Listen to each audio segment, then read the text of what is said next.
O Daniel queria falar um tema muito difícil da gente tratar, e muito delicado, muito complexo. Às vezes eu acho que o pouco tempo que a gente tem aqui, acho que ajuda, mas a gente tem que ter uma ideia de que não é um assunto que se resume em uma análise só, né? Num tempinho só de análise.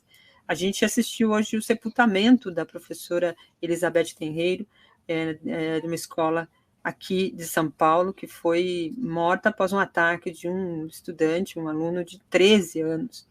E a imprensa, em geral, trata esse assunto, e sempre trata esse assunto com essa espetacularização que o fato gera, né? As pessoas querem saber, ficam, enfim, atordoadas, é uma situação que pode parecer distante do cotidiano das pessoas, mas tem acontecido em muitas situações ao longo dos últimos anos, principalmente. Antes era uma coisa lá nos Estados Unidos, por conta das armas, o acesso às armas. Nós vivemos num país que o acesso às armas se multiplicou por conta de uma política pública, né, do governo anterior, mas também o discurso de ódio, o ambiente de ódio, também isso se proliferou muito, e tem acontecido casos como esse lá da Vila Sônia. Queria que você comentasse, você que é professor da USP, né, professor de educação da Faculdade de Educação da USP, certamente olha essa situação com um olhar um pouco mais apurado. Eu vi um depoimento de uma professora hoje, numa entrevista coletiva ali, e ela estava saindo do depoimento à delegacia, e ela disse, olha, nós não estamos preparados para lidar com problemas mentais, né, com questões emocionais das crianças. Se uma criança é agredida pela família, ela diz que não é o caso do garoto, mas ela cita esse caso, a gente não tem como lidar, nós não estamos preparados para lidar com isso. Eu queria que você falasse sobre isso. Há essa preparação? Não há? Deveria haver, né? A imagem da professora segurando o garoto, tirando a arma, foi muito saudada pelo secretário de Segurança aqui de São Paulo, dizendo que ela foi uma heroína, mas não é todo mundo que consegue ter, primeiro, esse preparo de saber como segurar e não machucar também o garoto, não matá-lo, como fazem muitos policiais em ações que a gente assiste pela rua aí, mas não é tarefa da professora saber lidar com esse tipo de ação, senão a gente vai entrar numa situação invertida, né, do que é a escola, né?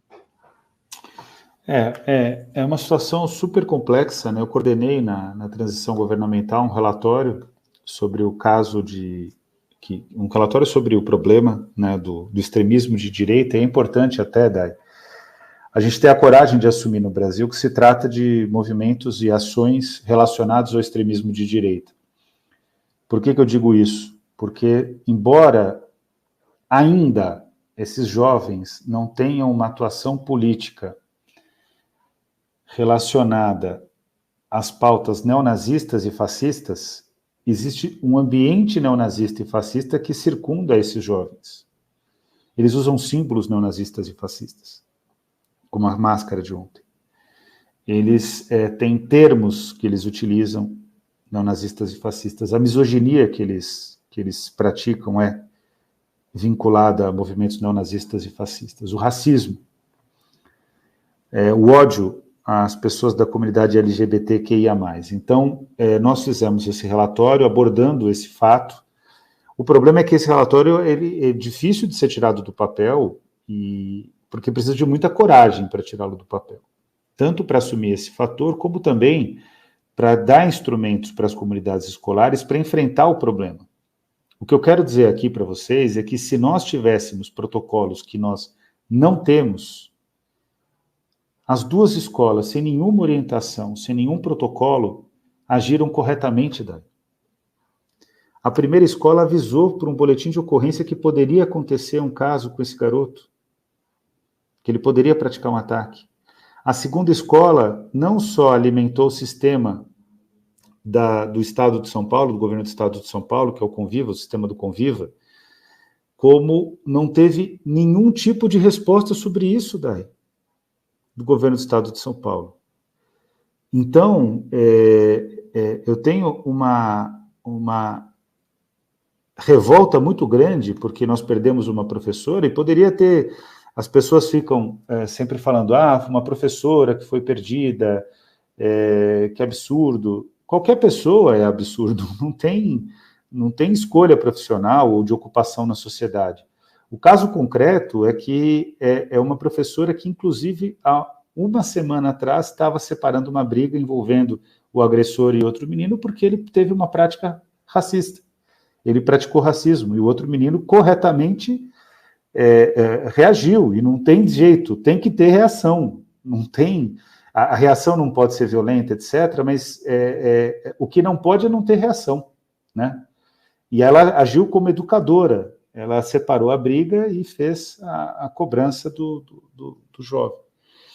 E isso gerou o fato dela ter se tornado alvo. Então, muita coisa pode ser feita, Dai. Assim, o resultado da tua pergunta, né, é que muita coisa pode ser feita. E, infelizmente, historicamente, a sociedade brasileira joga esse problema para debaixo do tapete. Eu só quero chamar atenção para um fato. 2022, segundo semestre, falar só do segundo semestre, tivemos 4 casos, período com maior incidência de casos na história do Brasil. Concluído o segundo semestre com o caso de Aracruz. 4 mortos e 13 feridos. 2023, primeiro semestre. Tentativa de atentado em Montemor, dia 13 de fevereiro. 27 de março, um ataque executado que resultou em 1 morte e 5 feridos. Hoje, 28 de março, uma tentativa de ataque no Rio de Janeiro, com faca. Ou a gente assume que esse é um problema candente e que nós corremos risco de que amanhã aconteçam mais casos porque se tornou um gatilho e que isso precisa ser enfrentado com monitoramento de internet, precisa ser enfrentado com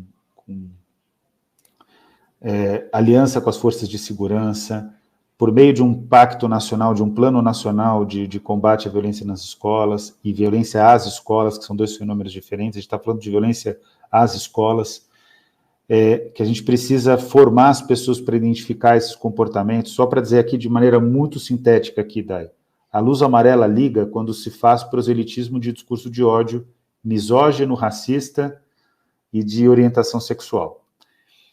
A luz vermelha é ligada quando se faz apologia a esses ataques.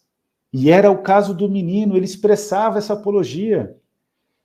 A escola identificou, chamou os pais. Se a escola chamou os pais trocaram o menino de escola, significa que as forças de segurança e de proteção à criança e ao adolescente tinham entrado em contato com a família e foram acionadas daí. Então, essa é concretamente uma situação que, para mim, me gera revolta. O ambiente escolar não pode ser um ambiente de risco. Ontem nós tivemos também um caso nos Estados Unidos, em Nashville. Raramente ocorre com uma atiradora, mas foi uma atiradora, que também matou crianças e matou também profissionais da educação.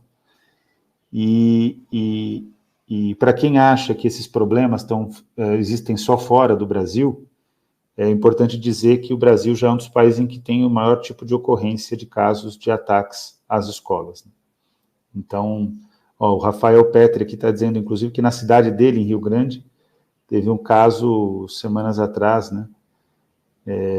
E era uma tentativa de explodir a comunidade escolar, utilizar bombas, né, artefatos dentro de uma comunidade escolar. Então, é um problema generalizado e que tem a liturgia neonazista, que tem a liturgia fascista, e se não se assumem neonazistas e fascistas, utilizam os símbolos. Existe uma cultura de violência que precisa ser atacada, e essa cultura é neonazista e fascista.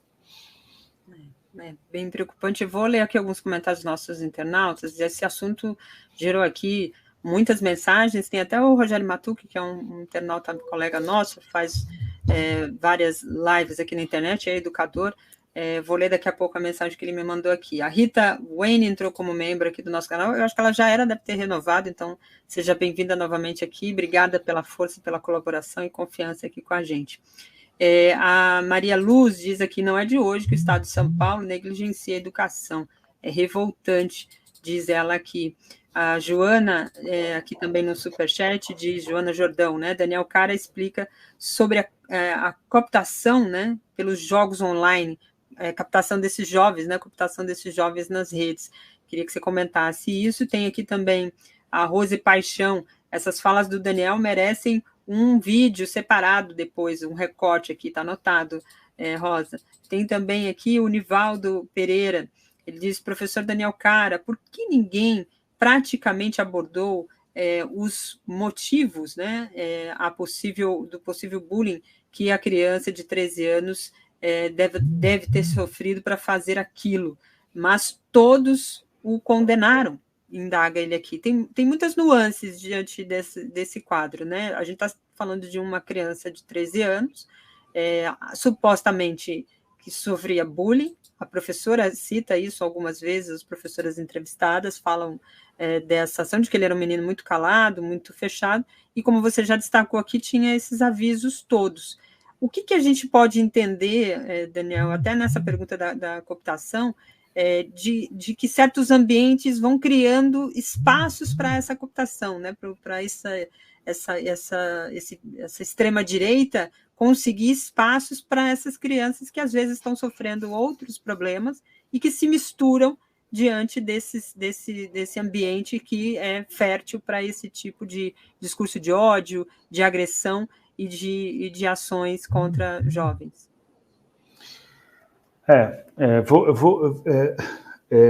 Vou começar pela pergunta do Nivaldo. O bullying não justifica esse tipo de ato. É importante que a gente deixe isso claro, né?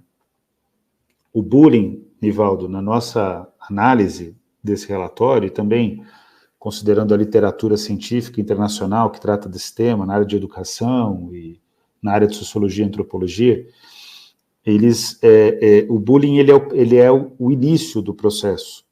Só que esses jovens, para além do bullying, eles têm que ser cooptados por comunidades masculinistas e de apologia da violência, que tem uma liturgia, repito, uma cultura neonazista e fascista. Ou seja, nem todos os casos de bullying resultam nesse tipo de comportamento. E esse tipo de comportamento é inaceitável. Não tem como justificar um ato covarde como esse. Ou uma tentativa de ato covarde, como essas tentativas de ataques às escolas que são debeladas, né? Por que eu estou dizendo isso, Nivaldo? Porque como educador, e eu acho que esse é um ponto que a gente precisa ter sempre claro, como educador, eu não posso achar justificativa para o injustificável. Não posso. Eu não aceito um ato como esse que gera uma morte. Com isso, eu não estou dizendo que, como Eduardo Bolsonaro, de maneira irresponsável, está dizendo no dia de hoje, que é preciso, ele e o Dallagnol, que é preciso reduzir a maioridade penal. Não estou dizendo nada disso. Estou dizendo que o nosso marco legal ele é suficiente e tem que ser cumprido. Então, essa tem que ser a referência.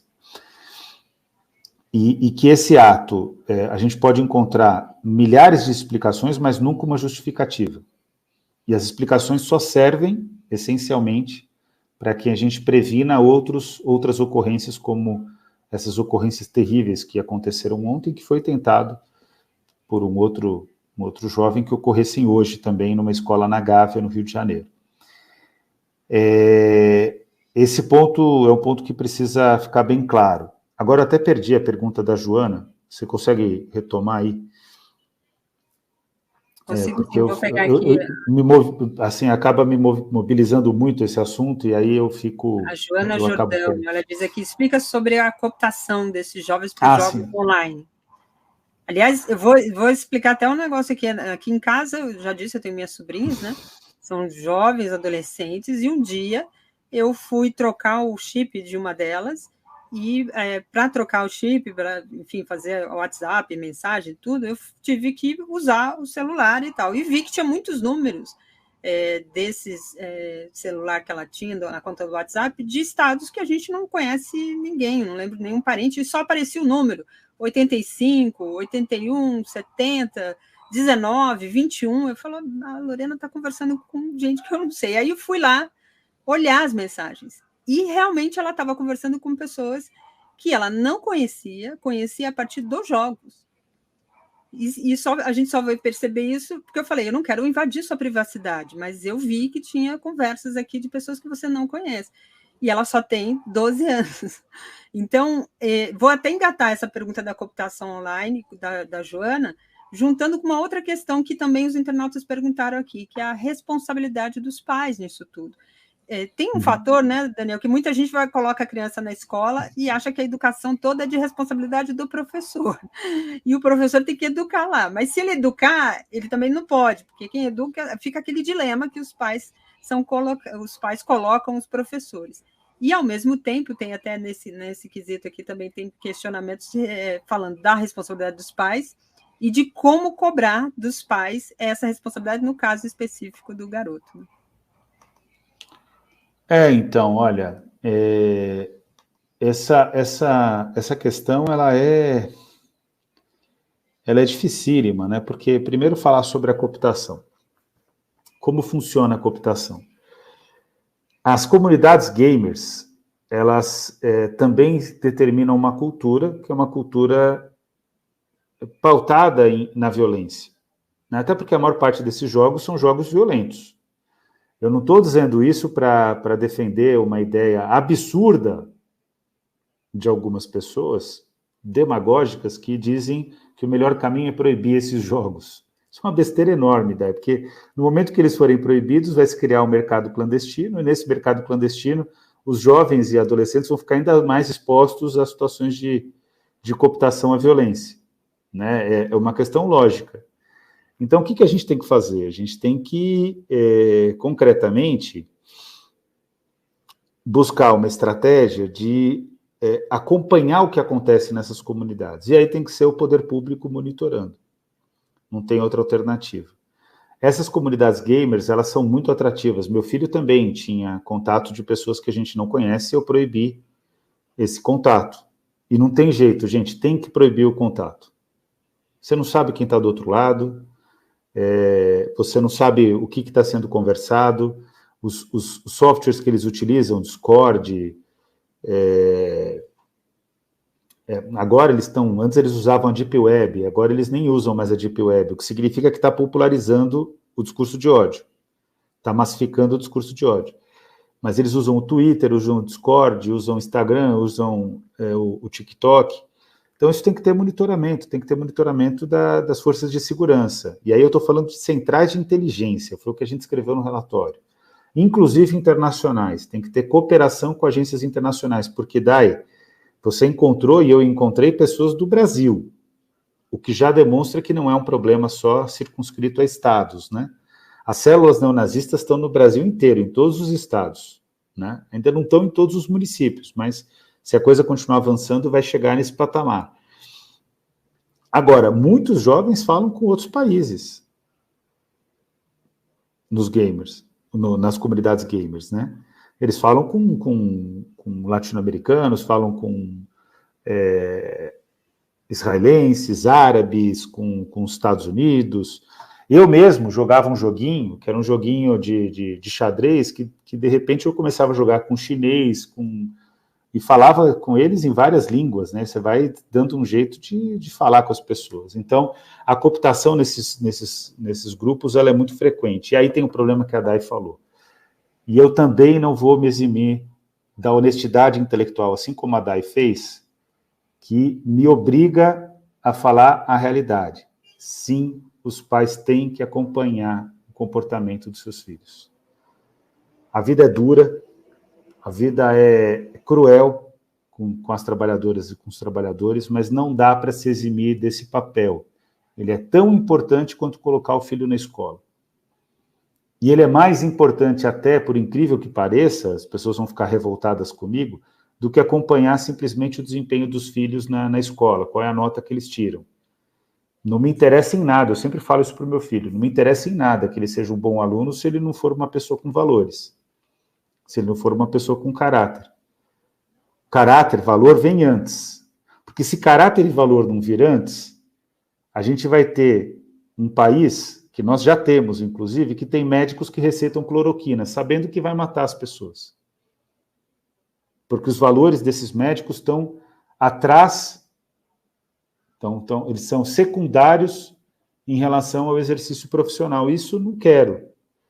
E, por incrível que pareça, esse comportamento extremista, anticientífico, também tem relação com o comportamento desses jovens, porque é abdicar completamente da importância da empatia com o outro, da importância do outro. É claro que o grau de gravidade é incomparável, né? Assim, a gravidade de um ataque, a faca, é incomparável. Mas a origem, o centro do problema é o mesmo. É que faltou ali uma formação de valores. E essa formação de valores, os pais têm um papel, a escola também tem. Eu discordo de quem diz que a escola ensina e o pai educa. Isso é uma besteira absurda. A escola educa, o pai educa, e vou descontar um segredo para vocês. A TV 247 educa, os outros canais progressistas educam. Infelizmente, a mídia hereditária, ela educa no sentido de que ela apresenta questões para as pessoas. A nossa vida, e sempre foi assim na história da humanidade, ela é um aprendizado constante. A diferença é que a escola é um aprendizado sistematizado, organizado. Hoje de manhã, a Helenira Vilela, que também sempre está aqui no 247, ela falava sobre isso comigo, num outro canal. E ela tem razão, a escola é uma educação sistematizada. Essa educação sistematizada não pode abdicar de valores. Por isso que a gente é tão contrário à reforma do ensino médio, que tira isso da agenda. Tira isso da agenda. Então, é preciso cumprir papel sim, gente. Eu vou dizer aqui o que vocês têm que observar, resumidamente, bem resumidamente. Sinal amarelo, vou repetir. Discurso de apologia ao ódio. Discurso misógino, discurso racista, discurso sexista, discurso preconceituoso. Me desculpem, não tem brincadeira sobre isso. Cometeu discriminação, tem que ser chamada a atenção da criança e do adolescente. Sinal amarelo, hein? Sinal amarelo. Sinal vermelho. Apologia a atos violentos. A apologia não significa colocar um pôster em casa, nada disso. A apologia é começar a ter discurso de aceitação ou de valorização de atos violentos. Sinal vermelho. E o que tem que se monitorar o tempo todo? O que os nossos filhos fazem na internet. E tem que ter monitoramento constante. Mas isso pode influenciar, pode ferir a identidade dos nossos filhos, a formação individual, não dá para ter acesso às senhas? Tem que ter acesso às senhas, sim. Tem que ter acesso às senhas, tem que ter acesso ao celular, tem que ver o que está acontecendo. Não é só esse risco que nós temos, não. Eu tenho certeza que preocupou a Dai, por exemplo, o risco de violência sexual, risco de qualquer tipo de violência. O que mais mobiliza acaba sendo a violência sexual. E tem que ter esse cuidado, gente. Não dá para se eximir do papel de mãe e de pai. E vou dizer mais, não é só o papel das mães, das tias, não, porque o que existe de paternidade irresponsável no Brasil, acho que é um caso epidêmico no Brasil. Uhum. Então tem que cumprir o papel e não pode se eximir desse papel. A gente vem de um período, né, Daniel, da escola sem partido. Tem até uma questão aqui de um internauta justamente falando sobre isso, né? O quanto a escola, qual a responsabilidade dos pais, das famílias, e se a questão da escola sem partido teve alguma influência neste processo que a gente está assistindo hoje. Porque se colocou muito com a escola sem partido, a escola como um inimigo, a escola como um ambiente hostil, né? E o professor, principalmente, como aquele não que deva ser respeitado, ser ouvido, né, e tenha aquela autonomia dentro da sala de aula, mas como aquele que deve ser vigiado e punido. Essa mentalidade também ficou muito difusa ao longo dos últimos anos com a própria política do governo, né? Então, é exatamente esse ponto. Escola sem partido, ele não tem responsabilidade intencional sobre essa situação de violência. Mas Escola sem partido é um movimento criador da militarização de escolas, da educação domiciliar, e é um movimento criador também da perseguição das educadoras, dos educadores e do combate ao ambiente escolar. No fundo, é tudo a mesma coisa. E esse tipo de postura, né, essa cosmologia, essa visão de sociedade e da educação, enfraqueceu o ambiente escolar, dilacerou o ambiente escolar, e isso descortinou a possibilidade de uma maior ocorrência desses casos. E é interessante isso que você traz, Day, porque é um movimento muito similar ao que aconteceu nos Estados Unidos. E vou dizer para o governador Tarcísio de Freitas, olha, não gostaria de ficar batendo nessa tecla, mas o governador de São Paulo não conhece o estado de São Paulo, o que todo mundo sabe, mas as ações de governo tornam isso mais evidente. Ainda que ele esteja sendo muito bem assessorado, né? Ele é assustadoramente bem assessorado para demonstrar algum grau de conhecimento em relação ao Estado, mas a realidade se impõe. Ele falou ontem sobre colocar policiais dentro das escolas. O governador não sabe que o São Paulo tem o maior programa de ronda escolar do Brasil, feito pela Polícia Militar do Estado de São Paulo. E nos Estados Unidos, em que a política de presença nas escolas é muito mais exagerada, e eu estou falando o termo correto aqui, exagerada, também não surtiu efeito, não diminuiu o número de casos, aumentou o número de casos. Por quê? Esses jovens, Day, eles fazem uma gamificação desses atos violentos. Então, é como se, na cabeça deles, é como se eles entrassem na escola armado e que eles são personagem de um videogame. E eles atacam quem está na frente. O alvo preferencial são as mulheres, porque eles fazem parte de comunidades incels. O que é incel?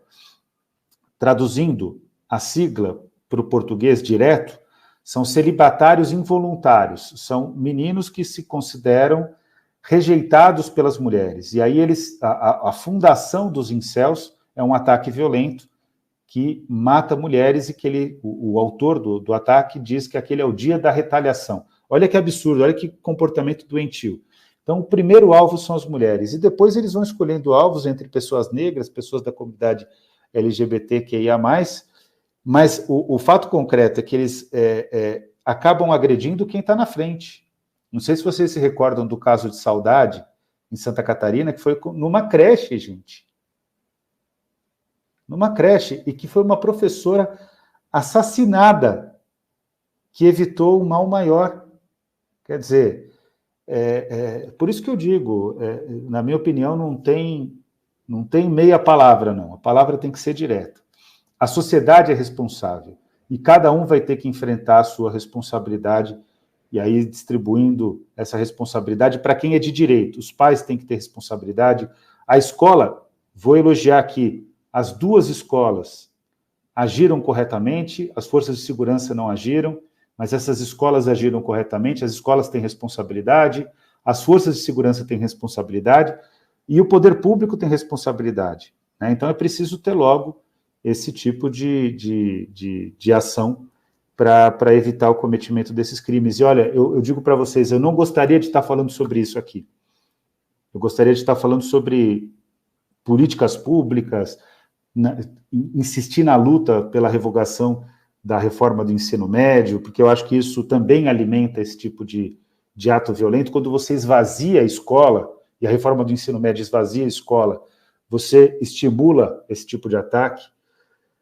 Mas eu, concretamente, eu acho que a Day tem razão de pautar esse tema. A gente não pode faltar e não pode fugir da nossa responsabilidade de enfrentar essa chaga.